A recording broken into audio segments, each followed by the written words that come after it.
The hardest part is not always what happens to you. Sometimes it is what you become while trying to survive it.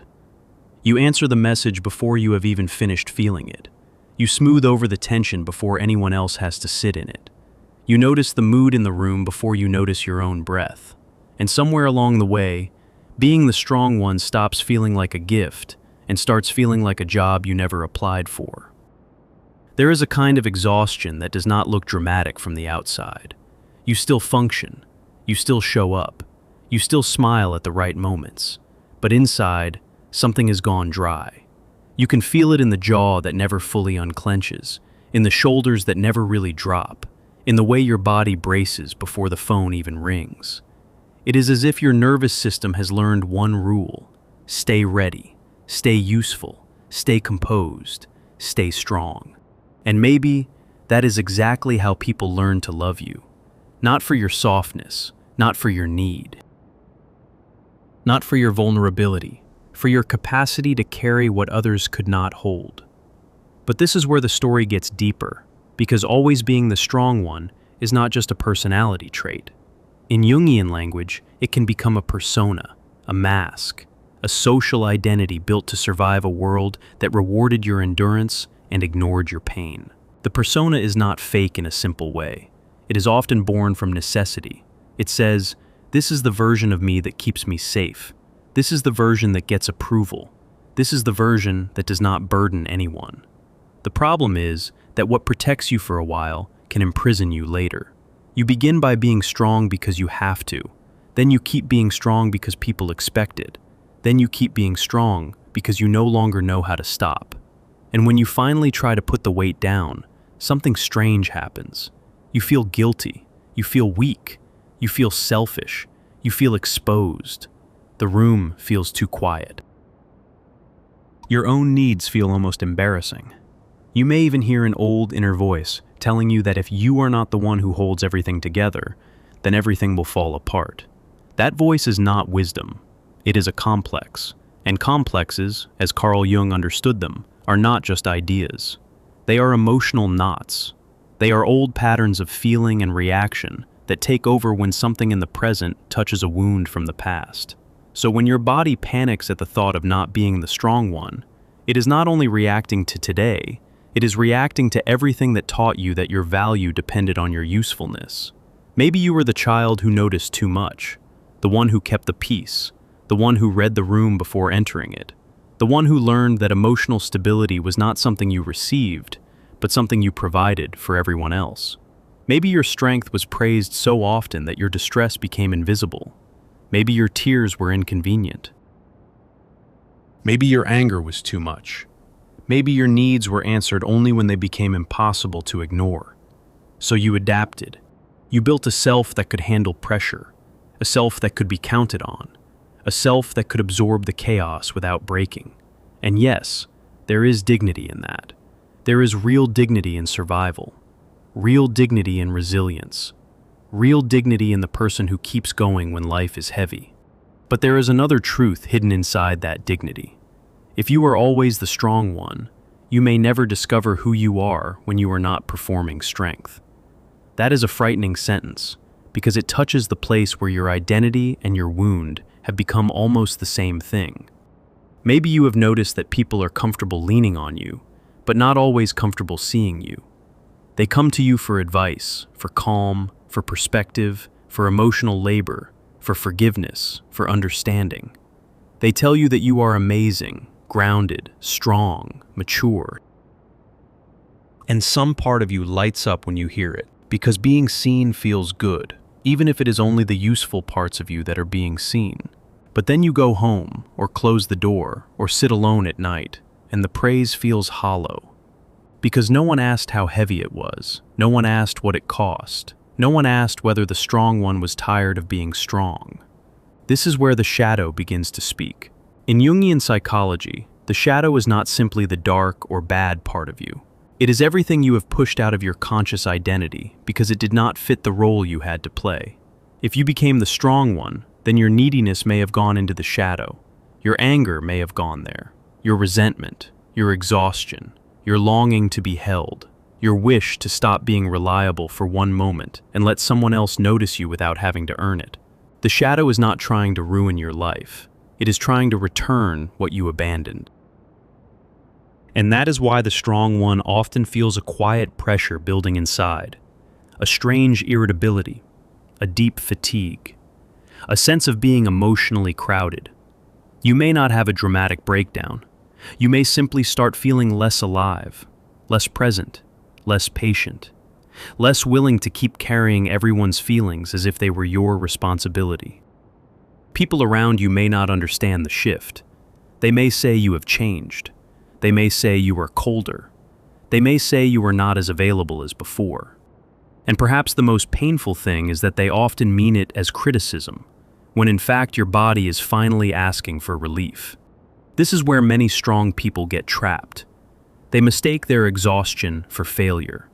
They think their inability to keep over-functioning means they are becoming selfish, difficult, or broken. But what if the truth is the opposite? What if your fatigue is not proof that you are failing at strength, but proof that strength without rest has become self-erasure? There is a difference between resilience and self-abandonment. A person can be resilient and still have boundaries. A person can be capable and still say no. A person can be emotionally mature and still refuse to be everyone's container. But if your identity was built around being the one who never needs too much, then boundaries can feel like betrayal. Rest can feel like danger. Asking for help can feel like humiliation. And this is where the ego becomes involved.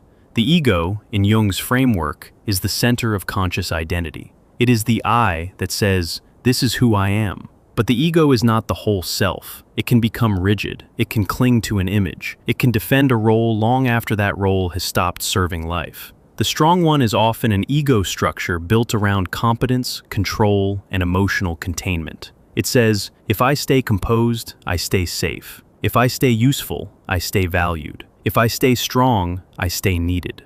But being needed is not the same as being loved. And that distinction can change everything. Because if your sense of worth depends on being the one who holds others together, then you may unconsciously choose relationships, friendships, and roles that keep you in that position. You may attract people who take more than they give, not always because they are cruel, sometimes because your strength invites them to stop developing their own. Your calm becomes their excuse. Your competence becomes their dependency. Your patience becomes the structure that allows their chaos to continue. This can happen in families, in friendships, in love, at work. The pattern is the same. You become the emotional floor everyone stands on, and no one asks whether the floor is cracking. The deeper truth is uncomfortable. Sometimes the strong one is not just a victim of others' needs. Sometimes the strong one has become attached to being indispensable. That attachment is not vanity. It is often fear. Because if you stop being indispensable, what remains? That question can feel like falling. And yet, falling is sometimes the beginning of individuation. Individuation is one of Jung's most important ideas. It is the process of becoming more fully yourself, not by becoming perfect, but by becoming whole. And wholeness does not happen when only the strong parts are allowed to live. Wholeness happens when the parts you exiled are welcomed back into consciousness. The tired part, the angry part, the grieving part, the part that wants care, the part that is done proving, the part that is no longer willing to confuse endurance with identity. Maybe you have spent years being the one who does not collapse, but the psyche does not ask for performance forever. At some point, it asks for truth, and truth can arrive as discomfort. You may notice that the things that used to satisfy you no longer do. The role feels thinner, the praise feels less nourishing, the constant giving feels heavier. The silent expectation that you will handle everything begins to feel insulting. Not because you have become less kind, but because yourself is beginning to resist being reduced to a function. Carl Jung would not have described this as weakness. He would have recognized it as compensation from the unconscious. When the conscious personality becomes too one-sided, life pushes back. The unconscious does not care about your image. It cares about balance. It cares about the parts of you that have been silenced. It will often bring them to the surface through fatigue, irritation, dreams, emotional dryness, or a sudden inability to keep pretending. Sometimes the first sign that the strong one is changing is not a dramatic rebellion. It is a quiet refusal. You answer later. You explain less. You stop volunteering for emotional labor that was never yours. You feel a little guilty, and then a little relieved. You sit in a room and realize you do not want to perform your usual role tonight. That moment matters more than it seems, because the persona hates uncertainty. It wants clear rules. It wants the old script. But the self, the deeper organizing center of the psyche, is not interested in keeping you trapped in a role that no longer allows life to move through you. The self wants wholeness, and wholeness often begins when the mask starts to crack, not in a humiliating way, in a liberating way. There is a symbol that fits this perfectly: a cracked mirror. A cracked mirror does not stop reflecting. It reflects differently. It shows that the image was never the whole truth. If your life has been a mirror in which everyone else saw the strong one, the capable one, the steady one, then the crack may be the first sign that another image is trying to emerge. Not the broken version of you, the real one, the one beneath the performance, the one who does not need to be endlessly useful in order to deserve tenderness. This is where many people misunderstand the pattern. They think the answer is to become less caring, but that is not the answer. The answer is to stop confusing care with self-erasure. You can still be generous. You can still be wise. You can still be steady. But now those qualities must come from center, not from compulsion, from choice, not from fear, from wholeness, not from a wound that says, if I am not useful, I will be left. That wound is often older than you think. Maybe it began in a home where emotions were unpredictable. Maybe you learned that being easy made life smoother. Maybe you learned that your sadness burdened others. Maybe you learned that your strength earned you peace, while your vulnerability earned you silence. These experiences do not disappear just because you grow up. They become part of the emotional architecture of the adult self. And unless they are seen, they keep organizing your relationships from the background. This is why the strong one can feel so lonely. Not because no one is around. Because no one is meeting the part of you that never got to exist. You may be surrounded by people who admire your resilience and still feel unseen. You may be praised for being the rock and still ache for a hand that asks, gently, whether the rock is tired. You may be the one everyone trusts and still feel like no one knows the cost of that trust. And when that loneliness becomes too loud, the shadow often tries to get your attention through resentment. Resentment is not always ugly. Sometimes it is information. It says, this arrangement is no longer fair. It says, I have been overextending. It says, my yes has become automatic. It says, I am tired of being the one who adapts. If you listen carefully, resentment can be the first honest voice after years of polished strength. It is not there to make you bitter. It is there to show you where your life has been draining through invisible holes. The strong one often fears resentment because it feels ungrateful. But gratitude and self-betrayal are not the same thing. You can be grateful for your resilience and still refuse to keep using it as a cage. You can love people and still stop carrying what belongs to them. You can be compassionate and still draw a line. And yes, the line may feel strange at first. The first time you do not rescue, it may feel like cruelty. The first time you do not explain, it may feel like guilt. The first time you do not rush to smooth everything over, it may feel like the world will punish you.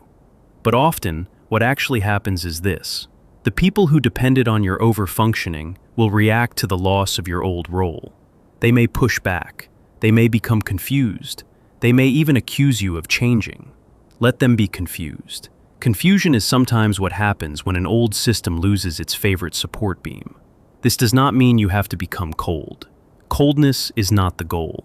In fact, many strong people fear that if they stop over-giving, they will become hard. But boundaries are not hardness. Boundaries are clarity. They are the shape of your dignity. They say, this is where I end and you begin. This is what I can give. This is what I will no longer carry. This is what belongs to you. A boundary is not a wall that kills love. It is a door with a lock. A door can open. A door can close. A door gives shape to relationship. Without a door, everything spills everywhere. The strong one often learns this late, because when you have been praised for being endlessly available, no can feel almost violent. But no is not violence when it protects your life. No is not rejection when it preserves your center. No is not selfish when it interrupts a pattern that has been slowly draining your soul. And the soul notices. The soul notices when you are tired of being the emotional adult in every room. The soul notices when you laugh too quickly to avoid burdening anyone. The soul notices when you accept less than you need, because you are used to being grateful for scraps of reciprocity. The soul notices when your body says no, long before your mouth does. That body wisdom matters, because the body often knows the truth before the mind admits it. The tight chest, the shallow breath, the stomach drop when the phone lights up, the sudden heaviness after saying yes too quickly, the relief that comes after canceling something you did not want to attend. These are not random sensations. They are signals. The psyche speaks through the body when words have been trained into silence. If this names something you have never been able to say out loud, write a single sentence for yourself somewhere private. I am allowed to stop carrying what is not mine. You do not have to post it. You do not have to announce it. Just let it exist, because the first revolution is often private. And it begins with noticing how much of your life has been organized around preventing discomfort for everyone else. That is the hidden shadow behind always being the strong one. You may have become so skilled at managing the outside world that you lost contact with your own inner weather. You know how to read other people's storms. You may not know how to sit with your own sadness without trying to fix it. You may know how to calm everyone else down, but not how to let yourself fall apart safely. You may know how to be the answer for others, but not how to ask the question that matters most. What do I actually need? That question can feel dangerous because it leads to grief. And grief is often what lies under the strong one's armor. Grief for the years spent performing stability. Grief for the tenderness you postponed. Grief for the version of you that had to grow up too soon. Grief for all the times you were admired for what you could endure instead of loved for how you felt. Grief for the moments when you needed someone and became the someone instead. There is no need to rush past that grief. It is not weakness. It is the return of feeling where feeling was once sacrificed for survival. And when feeling returns, the ego may panic. It may want to tighten back into control. It may say, enough. Let's be strong again.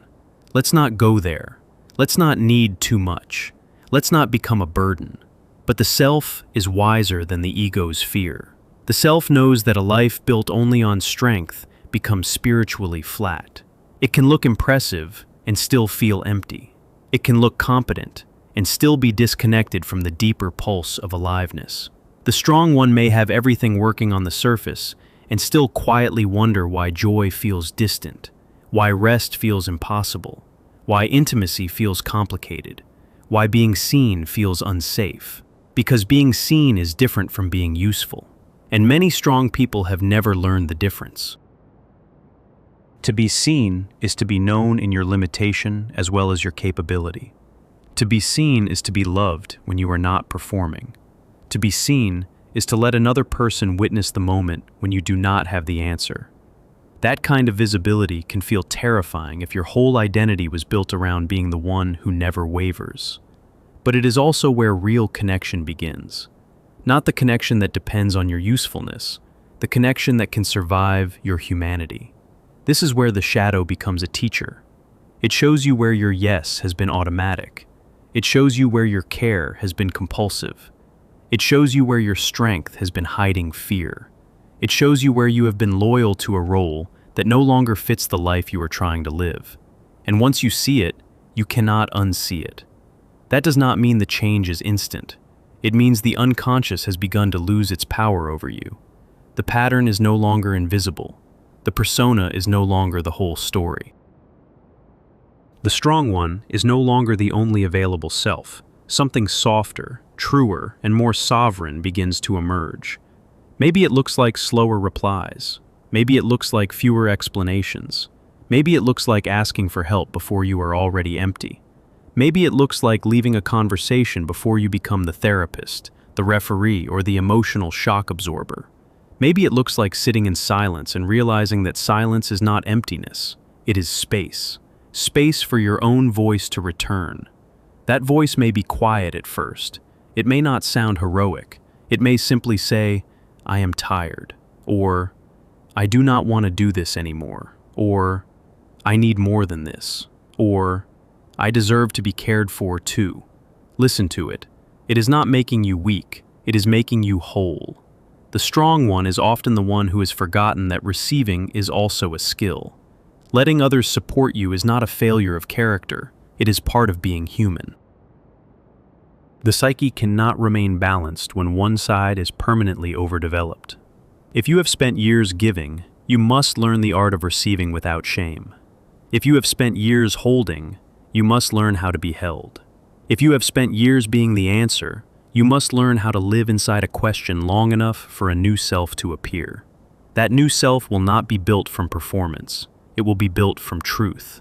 And truth, in the beginning, can feel awkward.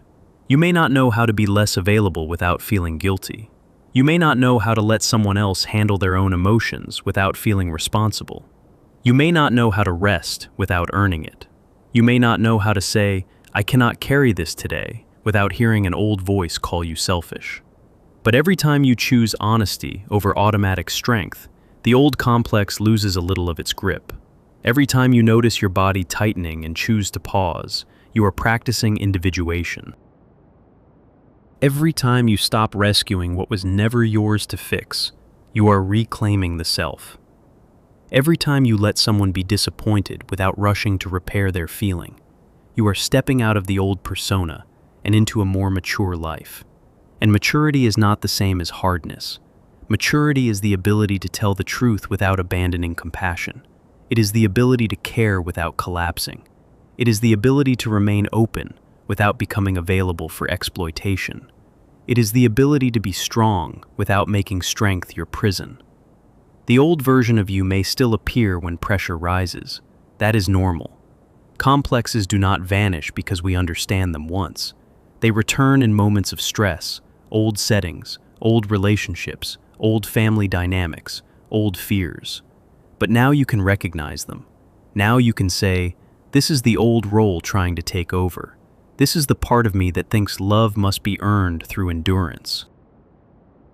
This is the part of me that confuses self-sacrifice with worth." And recognition changes the relationship. What was once fate becomes pattern. What was once identity becomes behavior. What was once invisible becomes workable. That is the beginning of freedom. Not the fantasy of never being strong again. Not the performance of being endlessly soft. Not the promise that life will suddenly become easy. Freedom is smaller and more powerful than that. Freedom is the moment you can feel the old pressure and still choose differently. Freedom is the moment you can say, "I will not betray myself to keep this image alive." And that sentence, quietly held, can alter the whole direction of a life. Because the strong one was never meant to carry everyone forever. The strong one was meant to survive, yes, but also to evolve, to stop living only from the role that once saved them, to let the shadow speak, to let the body rest, to let the self lead. To discover that dignity does not come from how much you can endure, but from how honestly you can live. There is a particular kind of peace that arrives when you stop trying to be invulnerable. Not a loud peace, a clean one, a room after the storm, a glass of water set down carefully, a phone that stays dark for a while and no longer feels like a verdict, a mirror that no longer demands the same old face. Maybe that is the image to keep with you tonight. Not the strong one carrying the world, the strong one finally placing the world back where it belongs. If your life has been built around being the one who never falls apart, then the next chapter may begin with something quieter than collapse and more powerful than control. It may begin with a simple act of self-recognition, You are tired. You are human. You are allowed to need. You are allowed to stop. You are allowed to be more than what you can hold for everyone else. My kindness no longer requires self-betrayal. Let that be the line that stays with you. And when the old reflex returns, when the mask tries to tighten, when the room expects the familiar version of you, remember the cracked mirror. You do not need to become someone else. You only need to stop disappearing behind the role that kept you safe for too long. The strong one does not have to die. She only has to come home. And when she does, the silence is different. It is no longer the silence of holding everything together alone. It is the silence of finally being with yourself.